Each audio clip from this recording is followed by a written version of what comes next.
নমস্কার, শান্ত টিভির পর্দায় আপনাদের সকলকে স্বাগত। সাথে আছে আমি দীপান্বিতা। চোখ রাখবো বিস্তারিত সংবাদে। মণিপুর ফের অশান্ত। বৃহস্পতিবার চুনাচাঁদপুর জেলার চিংফে গ্রামে নিরাপত্তা বাহিনী ও সন্দেহভাজন কুকি জঙ্গিদের মধ্যে সংঘর্ষ বাঁধে। দুপক্ষের সংঘর্ষে মৃত্যু হয় কুকি সম্প্রদায়ের এক মহিলার। স্থানীয় সূত্রে জানা গিয়েছে, ঘটনার সূত্রপাত বিষ্ণুপুর জেলার পার্শ্ববর্তী ফুবালা গ্রামে বন্দুক হামলার এক মেয়েতে কৃষক আহত হওয়ার পরে এই ঘটনার কিছুক্ষণের মধ্যে উত্তেজনা ছড়িয়ে পড়ে। এই এলাকায় বসবাসকারী মেইতে ও কুকি সম্প্রদায়ের মধ্যে সমস্যা দীর্ঘদিনের, কিন্তু দুপক্ষকে এক হয়ে আন্দোলন করতে দেখা যায়। প্রশাসন সূত্রে খবর, বৃহস্পতিবার বিকালে বিষ্ণুপুর চূড়াচাঁদপুর সীমান্ত এলাকায় অবস্থিত ফুবালা গ্রামে হামলা চালায় একদল সশস্ত্র দুষ্কৃতী। মাঠে কৃষিকাজ করায় এক কৃষকের উপর গুলি পর্যন্ত চালানো হয়। আহত কৃষকের নাম নেংথোজ বীরেন। দ্রুত তাঁকে উদ্ধার করে বিষ্ণুপুর হাসপাতালে নিয়ে যাওয়া হয়। বর্তমানে সেখানে চিকিৎসাধীন রয়েছেন তিনি। রাজ্যে বৃদ্ধি হয়েছে চা শ্রমিকদের মজুরি। হাসি ফুটল শ্রমিকদের মুখে। মহাকরণী সাংবাদিক সম্মেলনে এই ঘোষণা দিয়েছেন শ্রম দপ্তরের মন্ত্রী টিঙ্কু রায়। বর্তমান সরকারের আমলে 7 বছর পর প্রথমবার বৃদ্ধি পেল চা শ্রমিকদের মজুরি। মহাকরণে সাংবাদিক সম্মেলন করে এর ঘোষণা দেন শ্রম দপ্তরের মন্ত্রী টিঙ্কু রায়। তিনি বলেন, চা বাগানের শ্রমিকদের ন্যূনতম মজুরি হার শেষবার বৃদ্ধি হয়েছিল 2018 সালের জানুয়ারি মাসে।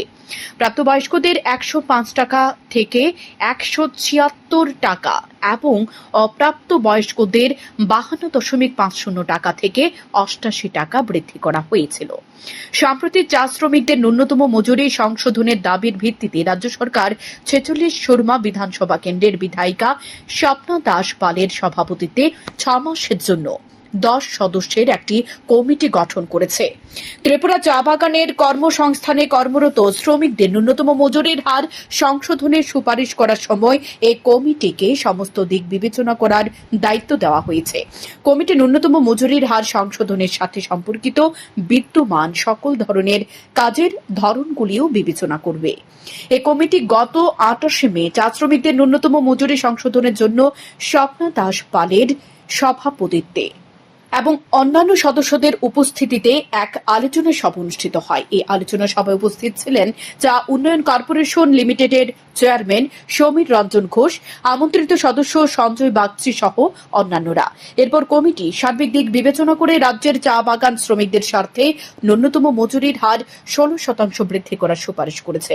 অর্থাৎ প্রাপ্তবয়স্ক কর্মীদের 176 টাকা থেকে 204 টাকা এবং অপ্রাপ্ত বয়স্ক কর্মীদের 88 টাকা থেকে 102 টাকা করার। পরবর্তী সময় উক্ত সুপারিশ মূলে রাজ্য সরকার নিম্নে উল্লেখিত হারে চা বাগানের কর্মরত শ্রমিকদের ন্যূনতম মজুরি বৃদ্ধির অনুমোদন প্রদান করেছে বলে জানান মন্ত্রী।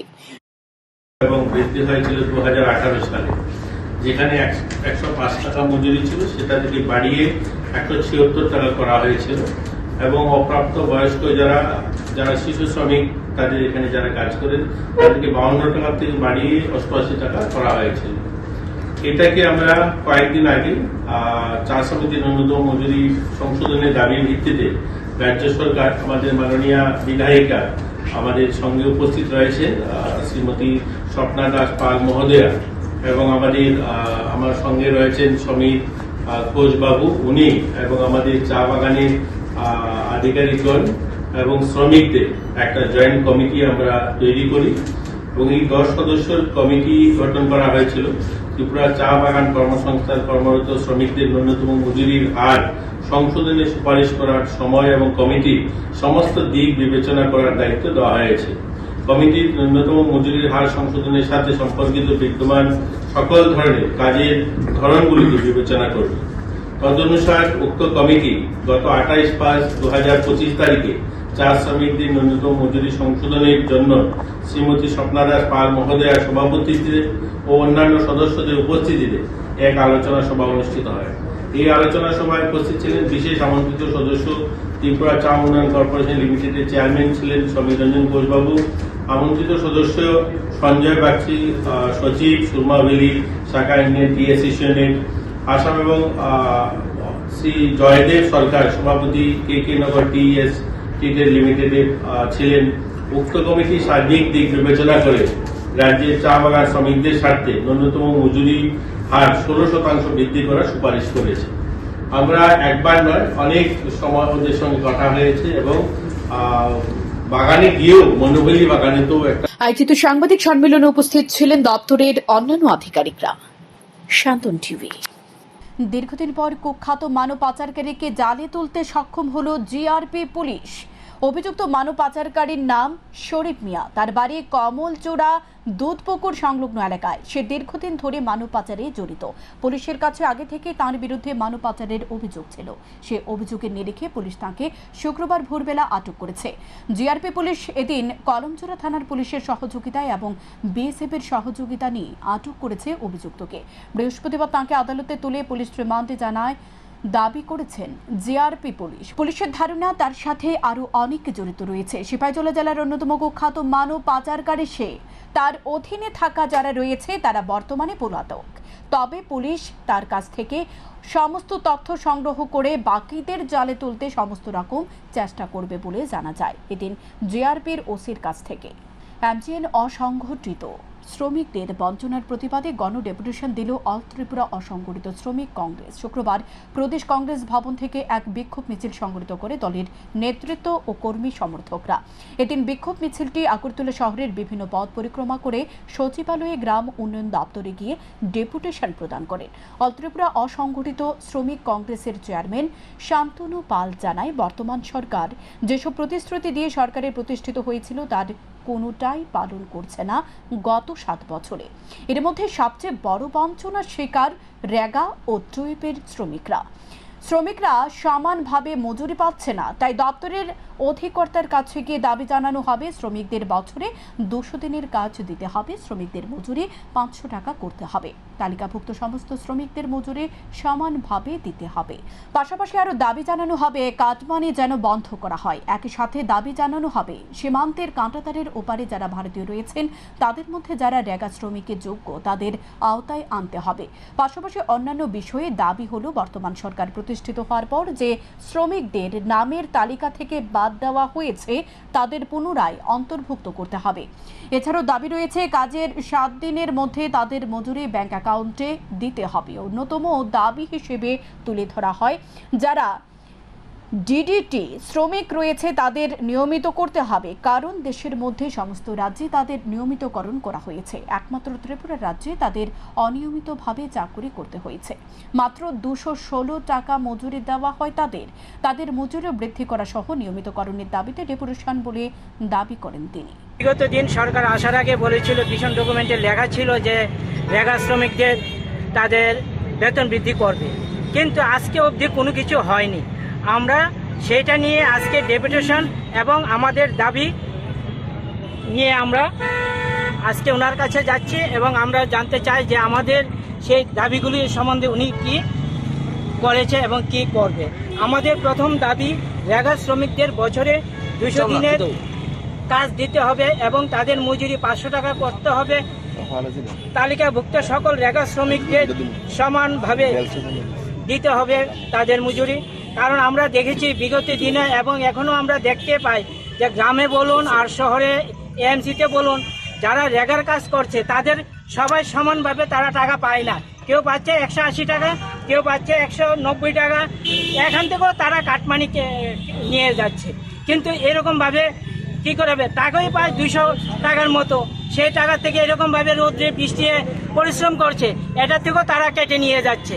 তারপরে আমাদের দাবি হলো কাঁটাতারের ওপারে যারা ভারতীয়রা আছে তাদেরকে রেগার আওতায় আনতে হবে এবং যে সকল রেগার বইগুলোকে বাদ দিয়েছে পুনরায় তাদেরকে ওই জায়গাতে আবার নথিভুক্ত করতে হবে। রাস্তায় মারপিট দেখতে গিয়ে গাড়ির ধাক্কায় মর্মান্তিক মৃত্যু এক ব্যক্তির। মৃত ব্যক্তির নাম রাজ্জাক মিয়া। ঘটনা বৃহস্পতিবার রাতে বিশালগড় থানার অন্তর্গত গনিয়ামারা নিচে চৌমনিতে। গাড়ির ধাক্কায় গুরুতরভাবে আহত নিহত ব্যক্তির স্ত্রী। ঘটনার পর আহত ও নিহতদের নিয়ে যাওয়া হয় হাঁপানিয়া হাসপাতালে। আহত সেলুয়ারা বেগম বর্তমানে হাঁপানিয়া হাসপাতালে চিকিৎসাধীন। এদিকে মারপিটের ঘটনায় আহত হয়েছে বেশ কয়েকজন, তাদেরও চিকিৎসা চলছে হাঁপানিয়া হাসপাতালে। ঘটনাকে কেন্দ্র করে এলাকায় যেমন চাঞ্চল্য দেখা দিয়েছে তেমনই এলাকায় নেমে এসেছে শোকের ছায়া। দেখো চকুর দিয়ে একটা খুব মারতে আছে, তোমরা আইও। ওই তারা মানে 2-3 আইসে আইসে দেখে মারে। এর মধ্যে আমিও আসলাম, জড়িয়ে কোনো মধ্যে তারা রাস্তায় তো পারছি না, কই না করে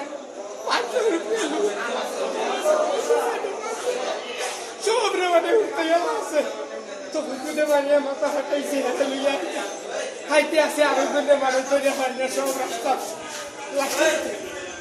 লাস্টে ওই আমি একজন লুক লিয়া সময় না কইলাম তারে চেন করিয়া রয়েছে। 3-4 জনের রাস্তার কিনার আর করিয়া মারছে। তো তারে আমরা 2 জনে ধরি একটা অটো আস্তাইয়া তুলিয়া লইয়া আইছি।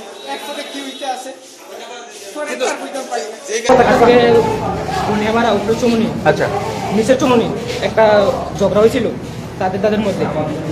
ঝগড়াটা হওয়ার পরে তারা একজন একজনকে মারধর করে। তারপর যখন আমরা হসপিটালে আনতাম যাই, আমরা সবাই এলাকাবাসী সবাই যাই, যখন আমরা একসাথে হই, ওকে যখন হসপিটালে ও নিয়ে যাওয়ার জন্য সবাই প্রস্তুত হয়, তখন ও গাড়ি দিয়ে সবাইকে ধাক্কা, মানে ওনাদের লোককে আমাদের লোকে ধনীর লোকে যারা এই ঝগড়া চলে।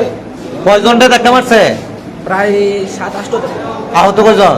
আহত 6 জন।